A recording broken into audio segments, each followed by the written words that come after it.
नमस्कार। News room में आप सभी का स्वागत है।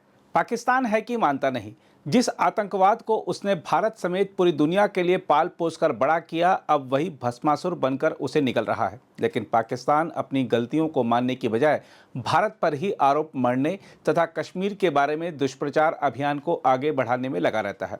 पाकिस्तान को हाल के वर्षों में वैश्विक मंचों के अलावा उसके घर में घुसकर भी कई बार सबक सिखाया जा चुका है, लेकिन वह आतंकवाद पर केंद्रित अपनी नीतियों को जारी रखे हुए है।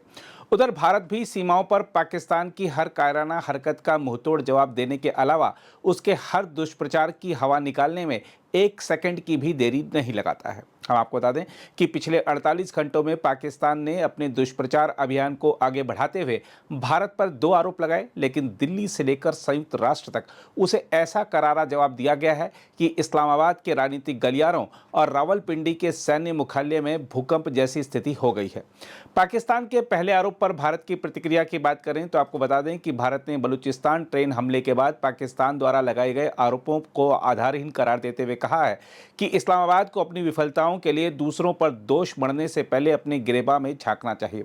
भारत ने यह भी कहा है कि पूरी दुनिया जानती है कि वैश्विक आतंकवाद का केंद्र कहां है। विदेश मंत्रालय के प्रवक्ता रणधीर जायसवाल ने इस्लामाबाद के आरोपों पर मीडिया के सवालों का जवाब देते हुए कहा, हम पाकिस्तान द्वारा लगाए गए निराधार आरोपों को पुरजोर ढंग से खारिज करते हैं। उन्होंने यह भी कहा कि पूरी दुनिया जानती है कि वैश्विक आतंकवाद का केंद्र कहां है।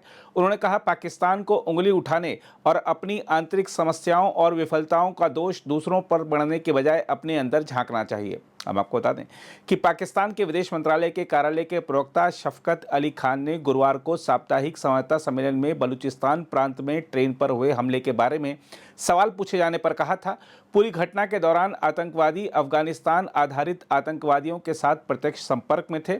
उन्होंने बिना कोई सबूत दिए आरोप लगाया था। हमारी नीति में कोई बदलाव नहीं है और फिर तथ्य नहीं बदले हैं। भारत पाकिस्तान के खिलाफ आतंकवाद को प्रायोजित करने में शामिल है।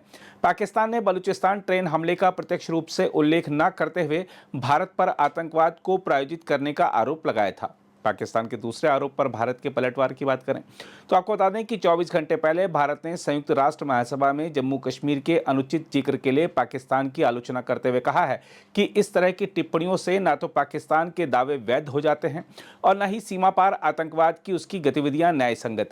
संयुक्त राष्ट्र में भारत के स्थायी प्रतिनिधि राजदूत पी हरीश ने international day to combat Islamophobia पर महासभा की एक अनौपचारिक बैठक में शुक्रवार को कहा कि जैसा कि उनकी आदत है, पाकिस्तान के पूर्व विदेश सचिव ने केंद्र शासित प्रदेश जम्मू और कश्मीर का अनुचित संदर्भ दिया है। पी हरीश ने कहा कि पाकिस्तान की ओर से बार बार उल्लेख किए जाने से न तो उसके दावे वैध हो जाते हैं और न ही सीमा पार आतंकवाद की उसकी गतिविधियां न्याय संगत हो जाती हैं। उन्होंने कहा, उस देश की कट्टरपंथी मानसिकता और कट्टरता का इतिहास सर्वविदित है। इस तरह के प्रयासों से यह वास्तविकता नहीं बदलेगी कि जम्मू कश्मीर भारत का अभिन्न अंग था, है और हमेशा रहेगा। हम आपको बता दें कि international day to combat Islamophobia पर महासभा की एक अनौपचारिक बैठक में पाकिस्तान की पूर्व विदेश सचिव तहमीना जंजुआ ने जम्मू कश्मीर का उल्लेख किया था, जिसके बाद हरीश ने यह कड़ी प्रतिक्रिया व्यक्त की। 2017 से 2019 तक पाकिस्तान की विदेश सचिव रहीं तहमीना जंजुआ ने कश्मीर को गाजा से जोड़ने की कोशिश की थी और लव जिहाद तथा गौरक्षकों से जुड़ी लिंचिंग की घटनाओं का भी उल्लेख किया था। बहरहाल, आज देखते हैं पाकिस्तान की इन हरकतों पर रक्षा विशेषज्ञ क्या कह रहे हैं। जितना आप पाकिस्तान को जवाब देंगे उतना ही पाकिस्तान को वो रियलाइज करेगा कि सच्चाई क्या है। पाकिस्तान जो है इस समय इस स्थिति में है कि उसको अपनी अहमियत बनानी है। पाकिस्तान की अहमियत का मतलब है पाकिस्तान की आर्मी की अहमियत। पाकिस्तान की आर्मी है तो पाकिस्तान है। पाकिस्तान की आर्मी इस बात को प्रूव करना चाहती है कि कश्मीर का मुद्दा ही असली मुद्दा है, जिसके कारण हिंदुस्तान पाकिस्तान पे हावी हो रहा है और पाकिस्तान को निकल जाएगा अगर हमने कश्मीर के बाद वो पाकिस्तान को लेने की कोशिश करेगा। ये पाकिस्तान की आर्मी का नैरेटिव है। वो नैरेटिव इसलिए है कि पाकिस्तान की आर्मी हुकूमत में बैठना चाहती है। कल आप बॉर्डर्स खोल दीजिए, कश्मीर का प्रॉब्लम सॉल्व कर दीजिए, लोग कहेंगे पाकिस्तान की आर्मी को तुम्हारी रिक्वायरमेंट क्या है, तुम अपने बैरक्स में रहो बाकी कंट्रीज की तरीके से। वो नहीं पाकिस्तान, क्योंकि पाकिस्तान की आर्मी 85% ऑफ द पाकिस्तान की जो कमर्शियल एक्टिविटी है उसके ऊपर कंट्रोल करके बैठा हुआ है। उसको वो करने के लिए अपनी स्थिति बनानी पड़ेगी और अपनी स्थिति को स्ट्रांग करने के लिए उसको कश्मीर का मुद्दा या ऐसा कोई मुद्दा और अलाइव करना पड़ेगा उसको, कश्मीर को छोड़ के चाहे कुछ है नहीं उसके पास पीओके और कश्मीर को लेके, तो उसको लेके वो निरंतर पाकिस्तान ये मुद्दा यूनाइटेड नेशन में उठाता है।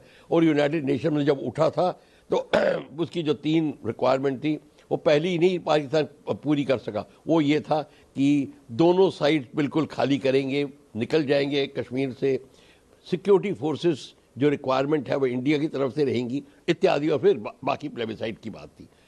ये पाकिस्तान पूरी नहीं कर पाया। उससे खींचा हुआ पाकिस्तान हर बात ये उठा देता है, और जितना इंडिया ठोस के साथ जवाब दे और ठोस के साथ कार्रवाई करे उसके बाद, तब पाकिस्तान को पता चलता है। अभी पाकिस्तान को प्रॉब्लम आई है जो ट्रेन का हाईजैक हुआ बलूचिस्तान में, वो ब्लेम कर रहा है इंडिया को कि हमारी ये हालत इंडिया ने बनाई है। और ये सारी की सारी उसको अब पाकिस्तान की खींच भी आ गई है कि उनकी कमज़ोरी पता चल गई है, lack of intelligence, lack of professionalism पता चल गया है कि किस तरह बुरी तरीके से उनकी खिल्ली उड़ी है दुनिया में। एक आर्मी को की पूरी ट्रेन को अगर किसी ने कब्जा कर लिया अपने ही कंट्री में, तो फिर तो ये तो इससे बड़ी और क्या चीज़ हो सकती है। अगर आप भी लेना चाहते हैं देश दुनिया की तमाम जानकारी तो आज ही सब्सक्राइब करें हमारे चैनल को। साथ ही नीचे दिए बेल आइकन को जरूर दबाएं ताकि हर अपडेट आप तक पहुंच सके।